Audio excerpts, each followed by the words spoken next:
నమస్తే. నటుడు 'శివాజీ' చేసినటువంటి వ్యాఖ్యలు ఎంత దుమారం రేపాయో మనం చూసాం.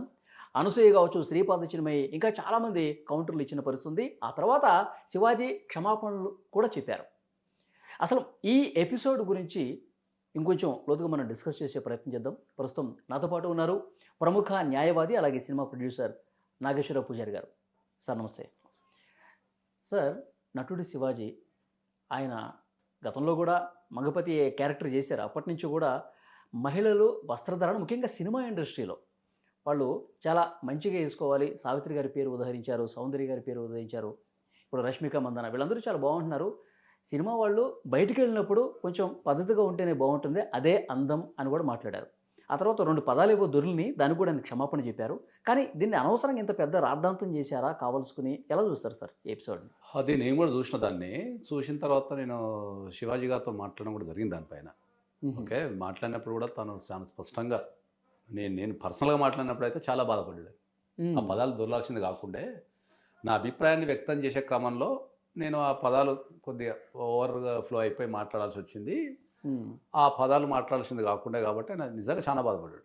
వాస్తవానికి కూడా. ఓకే. దాన్ని మనం ఖచ్చితంగా అంత బాధపడుతున్నాడు కాబట్టి అప్పుడప్పుడు చిన్న చిన్న పొరపాట్లనేవి జరుగుతాయి కాబట్టి దాన్ని మనం క్షమించాల్సిన బాధ్యత అందరిపైన ఉంటది. ప్రతి ఒక్కరికి ఒక ఒపీనియన్ ఉంటది. హ్మ్. ఆ ఒపీనియన్‌ని చెప్పే విధానాన్ని బట్టి మనం దాన్ని తీసుకోవాల్సి ఉంటది. ఓకే. ఓకే. ఇప్పుడు ఈ ప్రపంచాన్ని గనుక తీసుకుంటే ఒక్కొక్క దేశానికి ఒక్కొక్క కల్చర్ ఉంటది. ఆ కల్చర్‌ని బేస్‌ని బట్టే మనం ఆ దేశం ఎట్లాంటిది, ఏం చేస్తారు, ఎట్లుంటదనేది మనం డిసైడ్ చేస్తాం మనం. హ్మ్. మనకు ప్రధానంగా భారతదేశానికి వచ్చినప్పుడు ఏందంటే, మన భారతదేశ సంస్కృతి అనేది ఈ ప్రపంచంలోనే రిచెస్ట్ కల్చర్ అని చెప్తాను నేను. 100% చెప్తాను. ఎందుకంటే యెస్. నేను ఒక 32 దేశాలు తిరిగినా కాబట్టి చెప్తున్నాను. హ్మ్. తిరగకుండా, చూడకుండా చెప్తలేను. ఇప్పటికి కూడా ఎవ్రీ మంత్ ఏదో ఒక కంట్రీ పోతా నేను. ఎవ్రీ హుహు. మంత్ ఐ విల్ గో ఏదో ఒక కంట్రీ. సో, మన భారతదేశంలో మన కల్చర్ ప్రకారం ఏంది అంటే, ఆడపిల్లలు ఎప్పుడైనా కూడా నిండుగా చీర కట్టుకున్నా, లేకపోతే లంగా ఓణి వేసుకున్నా, వాళ్ళు నిండుగా కప్పుకుంటే అందంగా ఉంటారు జనరల్‌గా. హ్మ్. హ్మ్. ఆ విషయాన్ని ఆయన దాని అభిప్రాయం చెప్పిండు. చెప్పే విధానంలో తప్పులున్నాయి కాబట్టి అది ట్రోలింగ్ అయితున్నది. ఇప్పుడు హ్మ్. ఆడపిల్లలు బట్టలు ఎట్లా యేసుకుంటారో అది వాళ్ళ ఇష్టం. హ్మ్. వాళ్ళని అదే అడిగే అధికారం గానీ, హ్మ్. నువ్వెందుకు ఇట్లా యేసుకున్నావు అనే కాదు గానీ, ఎవరికీ సంబంధం లేదు. అన్‌లెస్ అంటిల్ అసభ్యంగా కనిపించినంత కాలం వాళ్ళు ఏదైనా బట్టలు యేసుకోవచ్చు దానికి. ఓకే. అది వాళ్ళకి ఏది కంఫర్ట్ అనిపిస్తే, హ్మ్. వాళ్ళు ఏదైతే బట్టలంటే ఎప్పుడేందంటే ఒక ఆత్మవిశ్వాసానికి సంబంధించినయి. హ్మ్. ఓకే. సో, వాళ్ళు ఏ బట్టలేసుకుంటే వాళ్ళకి ఆత్మవిశ్వాసం వస్తదో, ఏ బట్టలేసుకుంటే కంఫర్ట్ ఉంటారో ఏసుకోవడం అనేది వాళ్ళ ఇష్టం అది. హ్మ్. కానీ మన భారతదేశంలో నివసిస్తున్నాం గాబట్టి, ప్రతి ఒక్కళ్ళకి ఒక అభిప్రాయం ఉంటది గాబట్టి, ఆ అభిప్రాయాన్ని ఓకే. చట్టబద్ధంగా చెప్పాలనేది ఒక రూల్ ఉంటది హ్మ్. గాబట్టి, నేను గూడా అంతే. నేను గూడా హ్మ్. పర్సనల్‌గా నేను ఎప్పుడైనా ఏం ఫీల్ అయితా అంటేందంటే, ఆడపిల్లలు నిండుగా బట్టలేసుకుంటేనే హ్మ్. వాళ్ళు అందంగా కనిపిస్తారు అని చెప్తాను నేను. ఓకే. ఎప్పుడు గూడా. మీరేమేసుకుంటున్నారో మేమేమైనా అడుగుతున్నామా? ఈ ఈ పాయింట్ గూడా వస్తుంది సార్. అంటే మాకు నచ్చిన బట్టలు మేసుకుంటాం. మేము గ్లామరస్‌గా కనిపించుకోవడానికి ఏ పద్ధతిలో మేము బట్టలేసుకుంటాం. దాన్నెందుకు క్వెషన్ చేస్తున్నారు? ఈ కాలంలో ఇలాంటి మనస్తత్వం ఉన్న మనుషులున్నారా అని మాట్లాడుతున్నా. ఎప్పుడైనా గూడా ప్రధానంగా ఏందంటే, మనది పురుషాధిక సమాజం గాబట్టి, హ్మ్. మన సమాజంలో ఆడవాళ్ళని అంటే జనరల్‌గా ఎందుకంటే పూర్వకాలంలోకెళ్తే ఏందంటే, ఆడవాళ్ళని చూసే విధానం కూడా కొద్దిగా వేరుంటది గాబట్టి, వాళ్ళు కొద్దిగా ప్రొటెక్టివ్‌గా ఉంటారు. వాళ్ళు అన్ని రకాలుగా మనం సేవ్ చేయాల్సి ఉంటది గాబట్టి, వాళ్ళ గురించే ఎక్కువ మనకు కామెంట్స్ వస్తుంటాయి గాబట్టి, ఓవరాల్‌గా ఏందంటే డ్రెస్సింగ్ సెన్స్‌కొచ్చినప్పుడైతే నిండుగా బట్టలేసుకోమని చెప్తాం మనం ఎవరికైనా. హ్మ్. ఎందుకంటే ఇప్పుడు ప్రాక్టికాలిటీ‌లకొచ్చేసరికి ఏమైతదంటే ఏందంటే, ఎప్పుడైనా యుక్త వయసులో ఉన్న వ్యక్తులు ఎవరైనా సరే, ఇప్పుడు యుక్త వయసులో ఉన్న వ్యక్తులకి కొద్దిగా విచక్షణ జ్ఞానం ఉండదు. ఓకే. జీవితం మీద అవగాహన ఉండదు. ఓకే. ఓకే. ఎందుకంటే హ్మ్. నేను కూడా ఒక యుక్త వయసు నుంచి వచ్చినా కాబట్టి, ఇప్పుడంటే 50 సంవత్సరాలే గానీ, ఇప్పుడు నేను కూడా ఒక 20 ఇయర్స్, 22 ఇయర్స్ నుంచి వచ్చినాం కాబట్టి, యుక్త వయసులో ఉన్న వ్యక్తికి కొద్దిగా విచక్షణ జ్ఞానం ఉండదు. హ్మ్. ఓకే. ఎందుకంటే అప్పుడున్న హార్మోన్స్ ప్రభావం గావచ్చు, ఆ ఏజ్ ఫ్యాక్టర్ గావచ్చు, అది గావచ్చు. హ్మ్. అశ్లీలత అనేది రోజుకు పెరిగిపోతున్నది గాబట్టి, మనకు పిల్లలకి మనం నేర్పాల. ఇంకా మన కల్చర్ రాలా. అంటే ఈ డ్రెస్సింగ్ సెన్స్ మీద హ్మ్. మనం అట్లా చూడొద్దు అనేది మనం మగ పిల్లలకు నేర్పగలగాలి ఫస్ట్. ఓకే. ఇంకా మనకు ఆ కల్చర్ రాలేదు గాబట్టి, వాళ్ళు యుక్త వయసులో ఉన్నోళ్ళు ఏందంటే, హ్మ్. వాళ్ళు ఎమోషనల్ ఫీల్ అయ్యే అవకాశం ఉంటది గాబట్టి, హ్మ్. అది అంటే నేరాలకో, సెలబ్రిటీస్ అట్లా, ఘోరాలకో అట్లా బయటకొచ్చినప్పుడు డ్రెస్ సెన్స్ కొంచెం చూసుకుంటే బావుంటదని చెప్తున్నారా? డెఫినెట్‌లీ జెప్తా నేను. ఎందుకు అంటే ఏందంటే, ఇప్పుడు సెలబ్రిటీస్ గురించి ఎందుకు మాట్లాడుతున్నాం? ఒక హీరో గురించో, హీరోయిన్ హ్మ్. గురించో మనం ఎందుకు మాట్లాడుతున్నాం అంటే ఏందంటే, వాళ్ళు representative of the society. Yes. వాళ్ళు సొసైటీకి రిప్రజెంటేటివ్స్ వాళ్ళు. నువ్వు తెర మీద నటించడం వేరు.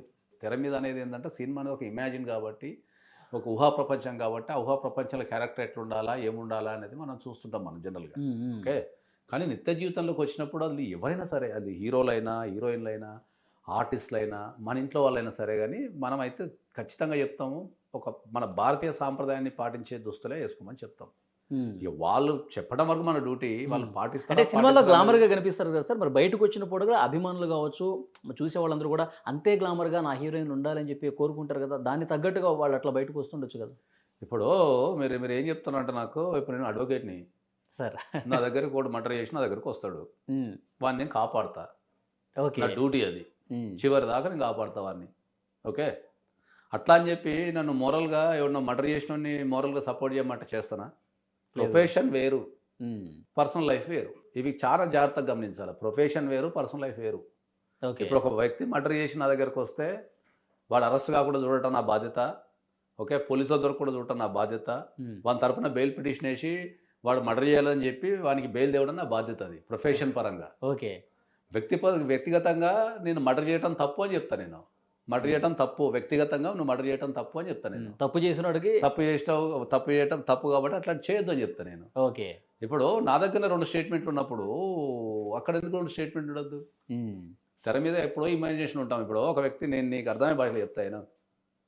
ఒక అబ్బాయి ఉంటాడు అనుకుందాం. ఒక యువకుడు ఉంటాడు. ఓకే. ఒక ఒక నచ్చిన వ్యక్తిని వానికి నచ్చినట్టు ఊహించుకుంటాడు. నువ్వు ఆపుతావా? నేను ఆపుతానా? మన చేతుల్లో లేదుగా. మరి వాని వాని ఆలోచనలకైతే దూరి నువ్వైతే వాడు ఇట్లా ఊహించుకోవద్దు, ఆపేసి అనేది ఆపలేవు కదా! యెస్. కానీ వాడు కళ్ళ ముందర కనిపించినప్పుడు ఏమైతది అనేది పాయింట్. హ్మ్. అయితే సార్ మొన్న ఇద్దరు హీరోయిన్‌లు బయట ప్రోగ్రామ్ కోసం వచ్చారు. నిధి అగర్వాల్ కావచ్చు, సమంత కావచ్చు. అంటే వాళ్ళు అట్లా వచ్చినప్పుడు అక్కడ ఉన్నటువంటి యూత్, జనాలు, అభిమానులు మీద పడిపోయి వాళ్ళని టచ్ చేసే ప్రయత్నం కూడా చేశారు. ఆ టైంలో కూడా ఈ అనసూయ లాంటి వాళ్ళు వీళ్ళందరూ కూడా స్పందించారు. అంటే డ్రెస్ సెన్స్ మార్చుకోవాలి అని చెప్పేవాళ్ళు, వాళ్ళ మీద పడుతున్నారు గదా! వాళ్ళ తీరు మార్చుకోండి అని చెప్పి వాళ్ళని ఎందుకు క్వెషన్ చేయరని చెప్పి అంటున్నారు వాళ్ళు. నేను అదే చెప్తున్నా కదా! ఇప్పుడు వచ్చిన ప్రాబ్లమ్ ఏముంది అంటే, జనరల్‌గా హీరోయిన్స్ అనే కాదు. జనరల్‌గా హీరోలంటే కూడా మీద పడి రక్కటాలు, వాళ్ళని కలవాలని ఆ ఆతృత, వాళ్ళని ముట్టుకోవాలని, హ్మ్. కలవాలని, వాళ్ళతోని మాట్లాడాలని ప్రతి ఒక్కళ్ళకి ఉంటది. అది సహజం అది. హ్మ్. మీరు దీన్ని లేడీస్ అంటే డ్రెస్ బ్రాడ్ ప్రాస్పెక్ట్‌లో చూస్తే ఏందంటే, హీరోలు కూడా ఆ పరిస్థితి ఉంటది. హ్మ్. చాలా సందర్భాలలో. సినిమా ఇండస్ట్రీలో హీరోలు కూడా పరిస్థితి ఉంటది. ఓకే. కంట్రోల్ చేయనంత పరిస్థితి ఉంటది. సో, ఇక్కడ మనం డ్రెస్ సెన్స్ గురించి మాట్లాడేటప్పుడు ఏందంటే, మనం అందరం ఏం కోరుకుంటున్నామంటే ఏందంటే, మన భారతదేశ కల్చర్‌ని ఓకే. ప్రతిబింబించేటట్టు, అంటే కల్చర్ అనేది ఇయాల కొత్తగా వచ్చింది కాదు కదా! కొన్ని వేల సంవత్సరాల నుంచి చీర కట్టుకోవడము, నిండైన బట్టలేసుకోవడం అనేది మన భారతదేశం యొక్క కల్చర్ అది. హ్మ్. ఓకే.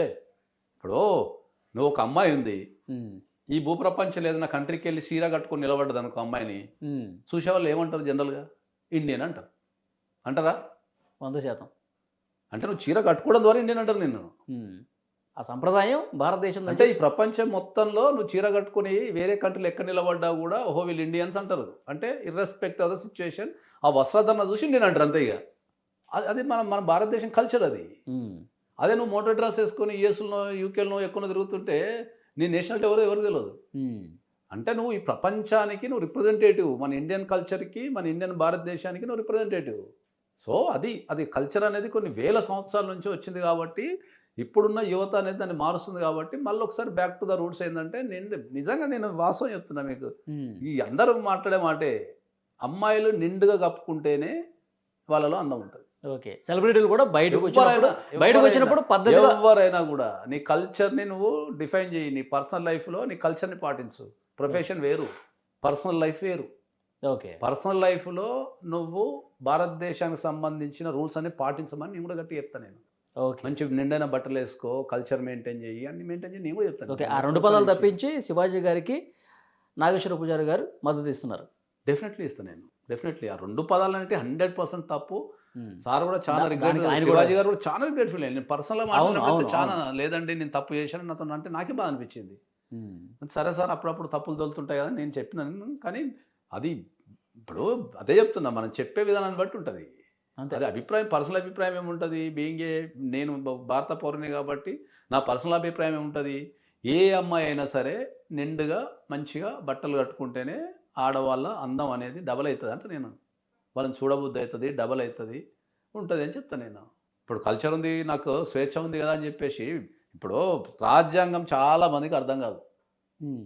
రాజ్యాంగంలో ప్రతి దానికి స్వేచ్ఛ ఉంటది. దానికి లిమిటేషన్ ఉంటది. వాక్ స్వాతంత్రం ఉంది. వాక్ స్వాతంత్రం ఉంది కానీ ఎవరు పడితే అట్లా మాట్లాడతారా? బూతులు అగైన్ దెర్ ఇస్ ఏ మాట్లాడలేక. Limitation. Again there is a limitation.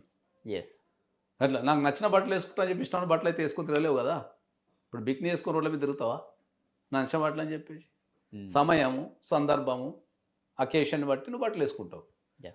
కాబట్టి ఓవరాల్గా ఏంటంటే నా పర్సనల్ అభిప్రాయం కూడా అదే. డెఫినెట్లీ ఆడపిల్లలు ఎక్కడ కూడా మన భారతదేశ సంస్కృతిని ప్రతిబింబించేటట్టు అందంగా మంచిగా తయారైతే మంచిగా ఉంటుంది.